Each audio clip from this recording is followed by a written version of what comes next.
The moon hung low, a pale eye in the inky sky.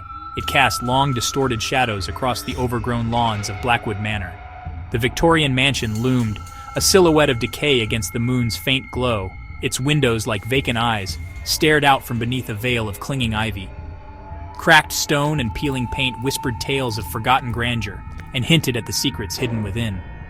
Sarah, investigative journalist drawn to the strange and unexplained, stood before the imposing structure.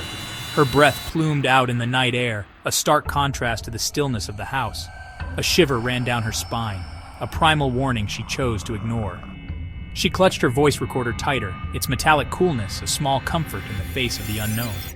With a deep breath, she pushed open the creaking iron gate and stepped onto the overgrown path. The air inside the mansion was cold, stagnant, heavy with the scent of decay and dust. The darkness seemed to press in on Sarah, a suffocating blanket muffling sound. The faint moonlight filtering through grimy windows did little to penetrate the oppressive gloom. She moved cautiously, her footsteps echoing in the silence. A grand staircase, once gleaming mahogany, now coated in dust and cobwebs, dominated the entrance hall. Above, a crystal chandelier swayed slightly, its movement impossible to explain in the stillness. Each tiny clink of crystal sent shivers crawling down her spine. The air grew noticeably colder, raising goosebumps on her arms. Sarah, fighting down a rising sense of dread, pressed on, her flashlight beam dancing over faded portraits with eyes that seemed to follow her. A floorboard creaked somewhere in the darkness above. Sarah froze, her heart pounding in her chest. She listened intently, every sense on high alert. Silence. Then, a faint whisper, barely audible, slithered through the darkness. "Get out!" The voice, raspy and filled with an unearthly chill, seemed to come from everywhere and nowhere at once. Sarah spun around, her flashlight beam frantically searching the shadows, but found nothing. Panic welled up inside her, threatening to overwhelm her. She fought it down, clinging to her journalistic curiosity, the need to understand the source of the voice, the secrets hidden within the mansion's walls. Section 4. Into the Abyss.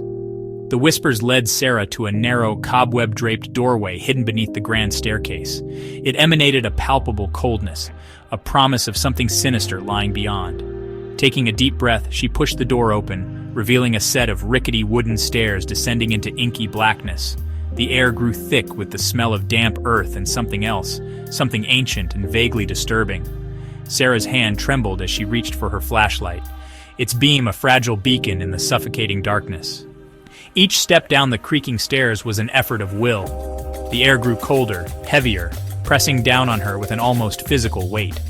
The whispers grew stronger, swirling around her, taunting her, urging her deeper into the mansion's cold embrace. Section 5. Mirror, Mirror. The basement was a cavern of shadows and forgotten things.